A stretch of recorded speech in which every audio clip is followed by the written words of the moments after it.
Next है हमारा SIMD array processor. SIMD array processor क्या है?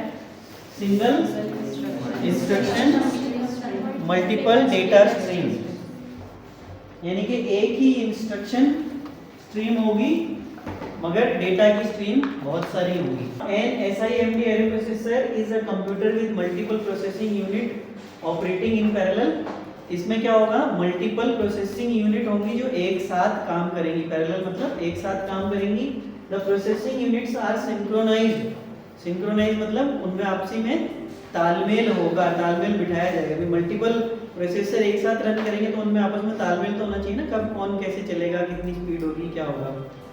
उनको सिंक्रोनाइज किया हुआ होता है to perform the same operation under the control of common control unit.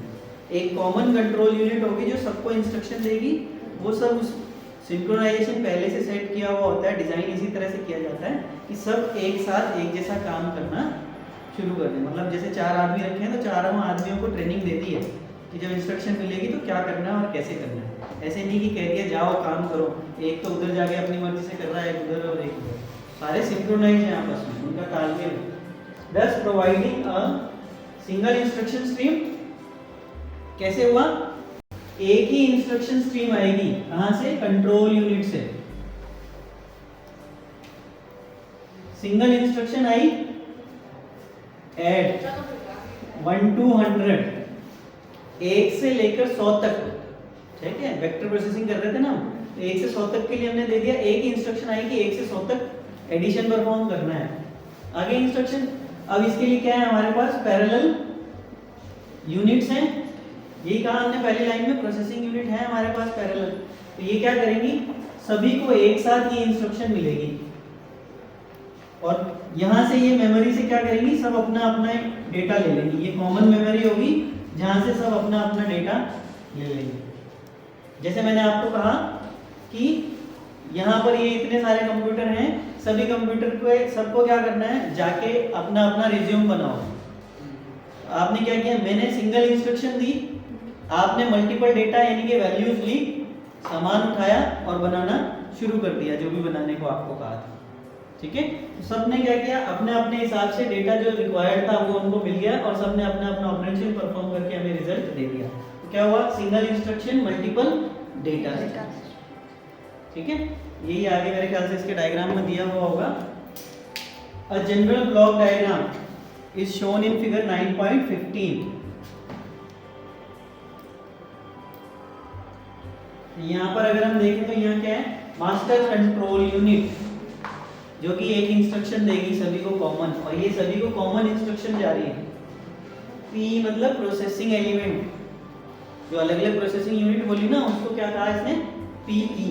और हर एक प्रोसेसिंग एलिमेंट के साथ में उसकी कुछ लोकल मेमोरी भी होगी, रजिस्टर्स होंगे उसके खुद के भी, क्योंकि उसने ऑपरेशन परफॉर्म करना है तो वो टेम्परेरी रिजल्ट भी स्टोर करेगा और कैलकुलेशन परफॉर्म करेगा। तो क्या हो गया? PE1 यानी कि पहला यूनिट प्रोसेसिंग यूनिट, जिसको कहा processing element first, processing element 2, 3, 4 up to n जितने भी हैं उसके अंदर, और ये उनकी सबकी अपनी लोकल मेमोरी जिसमें वो रिजल्ट, इंटरमीडिएट रिजल्ट या फाइनल रिजल्ट प्रोड्यूस करेंगे। और यहाँ से ये सब किससे कनेक्टेड है? मेन मेमोरी से और इस मास्टर कंट्रोल से। मास्टर कंट्रोल जब कहेगा तब वो सारा का सारा डेटा कहाँ? यहाँ स्टोर कर देंगे, या जब ये कहेगा तब वो डेटा यहाँ से रीड भी कर लेंगे। ठीक है, सिंगल इंस्ट्रक्शन मल्टीपल डेटा, यहाँ से सब अपने अपने हिसाब से डेटा ले लेंगे और परफॉर्म कर देंगे। ठीक है, तो डायग्राम से वैसे तो सब कुछ एक्सप्लेन हो ही गया, फिर भी इसकी थ्योरी हम पढ़ लेते हैं। It contains a set of identical processing elements PE। ठीक है, ऊपर यूनिट कहा था, यहाँ एलिमेंट कह दिया, processing element PE, each having a local memory M। सबकी अपनी लोकल मेमोरी है जिसको M कहा है। Each processor element includes an ALU।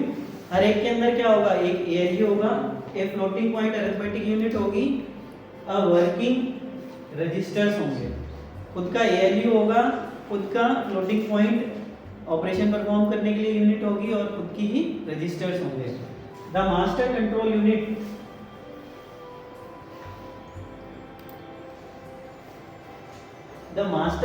Unit controls the operations in the processor element.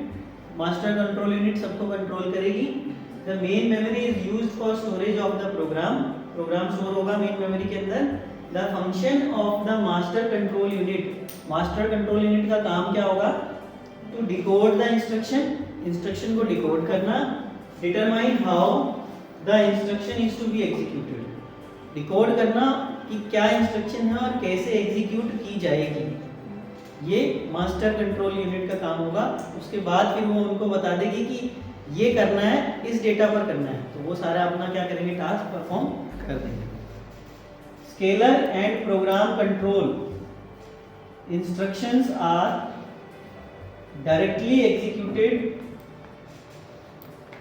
With in the master control unit. Scalar और कौन सी?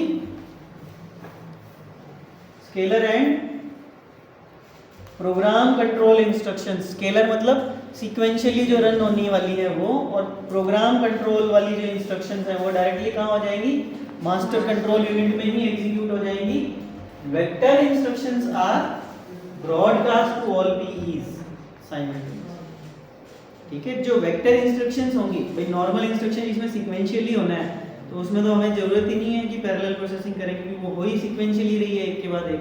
ठीक है, जो वेक्टर इंस्ट्रक्शंस होंगी जहां पर हमें एक साथ बहुत सारी इंस्ट्रक्शंस को एग्जीक्यूट करना है, वो सारी की सारी कहाँ जाएंगी? इसके अंदर आएंगी, और हर एक जो पीई है उसको एलोकेट कर दिया जाएगा कि आप ये काम कीजिए, आप ये काम कीजिए, आप ये कीजिए। एक ही ऑपरेशन परफॉर्म करेंगे सारे एक साथ। Each PE uses operand stored in its local memory. जो उसकी हर एक पीई की लोकल मेमोरी है उसमें ऑपरेंड यानी कि डेटा स्टोर होगा, वो उसको यूज करेगा। Vector operands are distributed to the local memories prior to the parallel execution of instruction. Instruction control unit क्या करेगी? एग्जीक्यूशन की कमांड देने से पहले उनका डेटा उनके पास भेज देगी। ठीक है, मैंने आपको पेपर बांट दिया, उसके बाद आपको इंस्ट्रक्शन दी कि आपको ये करना है, इस कागज पर एडिशन करना है, सब्ट्रैक्शन करना है, ड्राइंग करनी है ना, चिड़िया बनानी है या तोता बनाना है। कंसीडर फॉर एग्जांपल, एक एग्जांपल लिया हमने, addition c equal to a plus b। The master control unit first stores the ith components ai and bi। c equal to a plus b करना है, इसके एलिमेंट क्या होंगे? a1 a2 a3 a4 b1 b2 b3 b4, और सम आएगा हमारे पास c1 c2 c3 c4। ith element की बात कर रहे हैं, ith मतलब कोई भी i की वैल्यू हो सकती है, of a and b, ai a का और bi b का इन लोकल मेमोरी। सबसे पहले क्या होगा? ai और bi की वैल्यू लोकल मेमोरी में चली जाएगी, उसके बाद फिर उसको एग्जीक्यूट करने की इंस्ट्रक्शन दी जाएगी। ठीक है, डायग्राम से समझना हो तो क्या होगा? यहाँ से ये क्या करेगा? यहाँ से एक इंस्ट्रक्शन देगा और यहाँ से वैल्यू क्या चली गई इसके अंदर?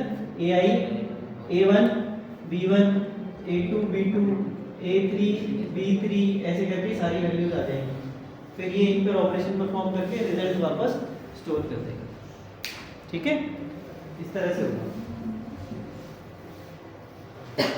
Causing the addition to take place simultaneously, जिससे कि क्या होगा? सबके पास डेटा आ गया तो सभी एक साथ अपना एडिशन परफॉर्म कर सकते हैं।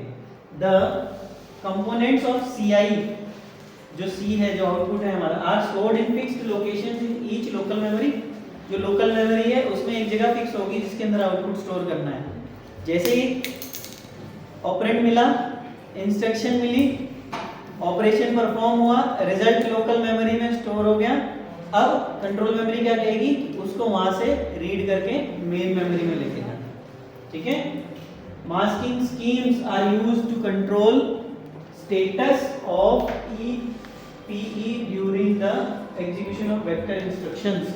एग्जांपल जरूर याद कर लेना कि SIMD एरे प्रोसेसर का एग्जांपल क्या है? ELIAC 4,